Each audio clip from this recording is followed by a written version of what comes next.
कहानी के लिए मैंने स्थान काल पात्र के पात्र का काल्पनिक नाम इस्तेमाल किया, क्योंकि कहानी काल्पनिक है। नामों में समानता मिलने पर यह सवाल उठेगा कि क्या यह कहानी सच है। निशाई पहाड़ों से घिरा एक खूबसूरत शहर है। पहाड़ की रानी कहना गलत नहीं होगा। यह शहर उन लोगों के लिए आदर्श स्थान है जो शहर के ईंटों के जंगल से दूर हरे पहाड़ी जंगल में खो जाना चाहते हैं। इस जंगल में कितने लोग घूमने आते हैं। अगर आपका मन ऊंचे पहाड़ों के सदाबहार जंगल में घूमने का है तो आपको कुछ दुर्लभ जानवर भी देखने को मिलेंगे, लेकिन इसके लिए आपको जंगल सफारी पर जाना होगा। जंगल में गाइड के साथ तंबू गाड़ना चाहिए।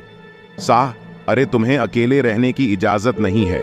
और ट्रेन में पाउडर का अजीब अनुभव होता है, चाहे कितना ही उन्नत क्यों ना हो। इस शहर में बहुत पुरानी लकड़ी के डिब्बे वाली रेलगाड़ियां कोयले के इंजन से चलती हैं। पहाड़ों से घिरी लकड़ी की लाइन को धकेलते हुए अब भी आगे बढ़ रहा है। एक और चट्टानी दीवारों या घने जंगलों से युक्त ऊंचे ऊंचे पहाड़ उभरे हुए हैं, दूसरी ओर गहरी खाई। एक बार जब बॉस गिर गया तो बच निकलने का कोई रास्ता नहीं है। फिर भी कितने लोग अपनी जान जोखिम में डालकर सिर्फ जंगल सफारी के लिए यहाँ आते हैं और इस ट्रेन में सफर करते हैं। इस ट्रेन में सफर करने का एक और कारण यहाँ की 108 सुरंगें हैं। सुरंगें पहाड़ों को काटकर बनाई जाती हैं। जब निरंधकार सुरंग में दाखिल हुआ तो अंधेरे और दमघोंटू माहौल में सांस रोककर बाहर आने का इंतजार करने लगा। सुरंगें अधिकतर छोटी होती हैं। केवल 2 सुरंगें ही बड़ी हैं, एक लगभग 10 मिनट का और एक 17 मिनट का। 10 मिनट की सुरंग का नाम रेवती सुरंग और 17 मिनट की सुरंग का नाम चंद्रनाथ है। इस नामकरण के पीछे एक कहानी है, लेकिन वह बाद में बताई जाएगी। तथापि वह ट्रेन दिन में एक बार चलती है। सुबह 6 बजे निशाई के नीचे अमरावती जंक्शन से प्रस्थान। पूरे शहर का चक्कर लगाने के बाद जब वह पहाड़ी की चोटी पर सबसे ऊंचे स्टेशन पर पहुंचा तो रात के 7 बजे थे। वहां के एकमात्र होटल रशिद्वार में सभी का जोरदार स्वागत किया गया। रात गुजारने के बाद अगले दिन जंगल सफारी शुरू हुई। 3 दिनों की जंगल सफारी के बाद चौथे दिन हमने आरशीद्वार से अमरावती शहर के लिए ट्रेन ली। यहां अधिकतर अमीर लोग आते हैं, लेकिन एंद्रिला के आने की वजह बिल्कुल अलग है। वह उस ट्रेन का ड्राइवर बनकर यहां आया था। उन्हें यह जानकर यहां भेजा गया था कि उनके पास विशेष प्रशिक्षण और अनुभव है। हालांकि बोर्ड सदस्यों के एक वर्ग ने एक महिला ड्राइवर को इतने सारे रिक्शा देने पर आपत्ति जताई, लेकिन आखिर में काम कैसे होता है। एंद्रिला यहां स्थानांतरण के रूप में आई थी। इससे पहले किसी महिला ड्राइवर को यह जिम्मेदारी नहीं मिली थी। इसके अलावा इस जगह, सुरंग और इस ट्रेन के बारे में कई कहानियां हैं। कई लोग यहां आते हैं तो कई लोग इन जगहों पर जाने से बचते हैं। फिर कुछ लोग ऐसे भी हैं जो उस रहस्य को खोजने के लिए दौड़ पड़ते हैं। एंद्रिला 1 सप्ताह तक सौमेद के साथ ट्रेन चलाएगी। फिर सब कुछ ठीक रहा तो एंद्रिला ये जिम्मेदारी लेंगी। सौमेन को दूसरी जगह स्थानांतरित करना होगा। हालांकि सौमेन एंद्रिला को देखकर खुश नहीं थे। बोर्ड अधिकारी उसे इतनी खराब जगह पर कैसे भेज सकते थे, लेकिन एंद्रिला हंस पड़ी और सभी पुरुषों की तरह सौमेन को यह समझने में 2 मिनट भी नहीं लगे कि उसने महिलाओं को अपमानित किया है। मुस्कुराया और कहा, लड़कियां चली गई हैं और तुम इस पहाड़ी पर चढ़ने से डर रहे हो समान। मेरे पास अनुभव है। मैंने देश के कई दूर दराज के हिस्सों में ट्रेनें चलाई हैं। मुझे मेरे कौशल के कारण भेजा गया है। सौमेन ने उसके बाद कुछ नहीं कहा। एंद्रिला वहां होंगी। 100 सेन के 2 घर अब एंद्रिला के लिए 1 घर छोड़ देते हैं। 7 दिन बाद वह दूसरी जगह चला जाएगा। चीजें पैक करके तैयार कर ली गई हैं। इसके अलावा अगर एंद्रिला को कोई कठिनाई होती है या वह ट्रेन चलाने में असमर्थ है तो उसकी जगह कोई अन्य व्यक्ति आ जाएगा। इसलिए सौमेन ने पहले ही सामान पैक कर लिया था और एक कमरा खाली छोड़ दिया था। उसे अब यहां रहने की जरूरत नहीं है। एंद्रिला और सौमेन के साथ रहना चाहता था। नहीं, जो लोग लड़कियों को इस तरह से हेय दृष्टि से देखते हैं, बिना देखे उनके प्रदर्शन की जांच करते हैं, वे वास्तव में दयनीय हैं। लोग अभी भी मानधाता युग में हैं, लेकिन आदेश होने पर रुकना होगा और सौमेन के अधीन 1 सप्ताह तक ट्रेन चलानी होगी। बोर्ड उनके लिए 5 स्टार होटल की व्यवस्था नहीं करेगा। इसके अलावा उन्हें यहां आने के लिए प्रमोशन और मैना दोनों बढ़ा दी गई है। एंद्रिला को अब राजेरी पसंद नहीं थी। सौमेन की तरह अतनु भी उसे बातों ही बातों में समझाती थी कि लड़कियों को ये आजादी, ये स्वच्छंदता, अकेले काम के लिए इधर उधर भटकना पसंद नहीं है। मजबूर एंद्रिला को रिश्ता तोड़ना पड़ा। ऐसा नहीं कि वह अतनु से प्यार नहीं करता था, लेकिन उनकी ये मानसिकता उन्हें बार बार घायल कर देती थी। इसलिए जानबूझकर यहां मेरा प्रस्ताव प्राप्त करने का अवसर लिया। वह अतनु से दूर रहना चाहता है, भूल जाना चाहता है।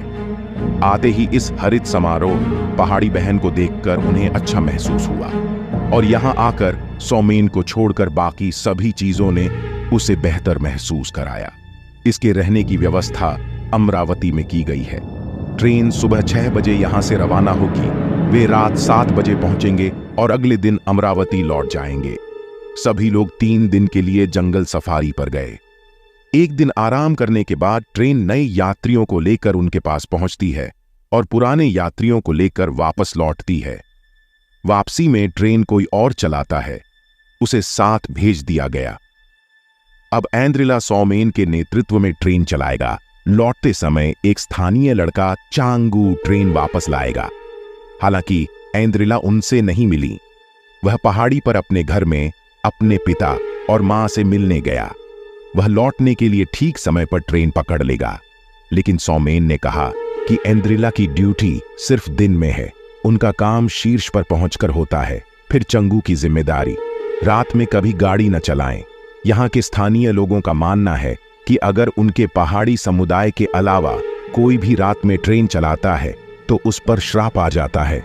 इसलिए वे भी रात में किसी बाहरी व्यक्ति को ट्रेन चलाने की इजाजत नहीं देते हैं। एंद्रिला ने सुना है। पूरे दिन की यात्रा के दौरान उन्हें बहुत नींद आने लगी। सौमेन ने खाना ऑर्डर किया, इसलिए खाने के बाद वह जल्दी सो गया। पहाड़ी क्षेत्र होने के कारण यहाँ बहुत ठंड पड़ती है।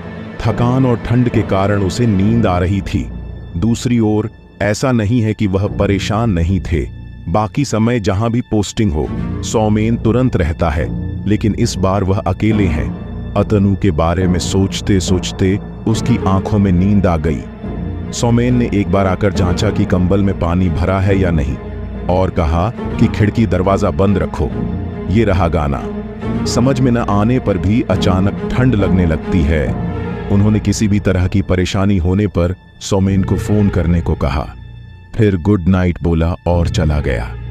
यहां आने से पहले कई लोगों ने उन्हें यहां आने से मना किया था, लेकिन उन्होंने किसी की नहीं सुनी। उसे शांत वातावरण की जरूरत थी। बिस्तर पर लेटते ही उसने अपनी आंखें बंद कर लीं। वह आमतौर पर नई जगहों पर नहीं सोता, लेकिन या तो थकान के कारण या ठंडे मौसम के कारण उसने अपनी आंखें बंद कर लीं। एंद्रिला बहुत देर तक सोती रही। अचानक नींद खुल गई। क्यों वह खुद नहीं जानते। शायद बेचैनी के लिए।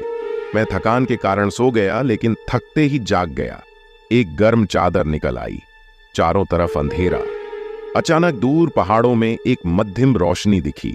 अंधेरे के बदले आंखों में रोशनी आ गई। पहाड़ी के साथ साथ चल रहा है। यह आर्शिनुजा से वापस आने वाली ट्रेन है। प्रकाश गतिमान है। वह अचानक गायब हो गया और उसे एहसास हुआ कि वह सुरंग में घुस गया होगा। अचानक सौमेन की आवाज चौंका गई। अभी भी नहीं सो रहा। सुबह 6 बजे ट्रेन, 5 बजे तक उठकर तैयार हो जाना चाहिए। जाना कभी कभी ऊपर जंगल से जंगली जानवर बाबा की तलाश में यहाँ आ जाते हैं। रात को इस तरह अकेले खड़े रहना ठीक नहीं है। आर्शिद्वार पहाड़ी की चोटी पर बसा एक छोटा सा गांव है। वहां वन्य जीवन असामान्य नहीं है, लेकिन अमरावती में वन्य जीवन। फिर भी एंद्रिला ने बहस नहीं की। वह मुस्कुराया और कमरे के अंदर चला गया। यहां आकर उसने क्या गलत किया। एंद्रिला फिर सो गई। अतनु जैसे लड़के से प्यार करने से बड़ी गलती क्या हो सकती है। सुबह हमेशा की तरह सौमेन की कॉल ने उसे जगाया, अन्यथा उसे देर हो जाती। जल्दी से तैयार होकर बाहर चला गया। अमरावती स्टेशन काफी बड़ा और व्यवस्थित है। कार और काम से निकलने का सही समय देखकर सौमेन को समझ आ गया कि वह अपने काम में अच्छा है। एंद्रिला को 1 सप्ताह तक उसके अधीन काम करना होगा। उतना ही जानो जितना तुम्हें जानना आवश्यक है। यहाँ ट्रेन की गति काफी धीमी है। पहाड़ी रास्ता काफी संकरा है, लेकिन अगर पतन कम नहीं हुआ तो एंद्रिला संभाल सकती है। अपनी क्षमताओं पर इतना ही विश्वास होता है। सौमेन ने कहा कि कल से एंद्रिला की जिम्मेदारी उन्हीं की होगी, लेकिन उससे भी ज्यादा एंद्रिला की नजरें पहाड़ों की खूबसूरती में अटकी हुई हैं। यदि यह यहीं रह सके तो किसी को कोई मलाल नहीं रहेगा। क्या अद्भुत सौंदर्य है! पहाड़ के सूर्योदय से अपनी आंखें फेरना मुश्किल है, जैसे कि ट्रेन सूर्य को पकड़ने के लिए पहाड़ी से नीचे जा रही हो।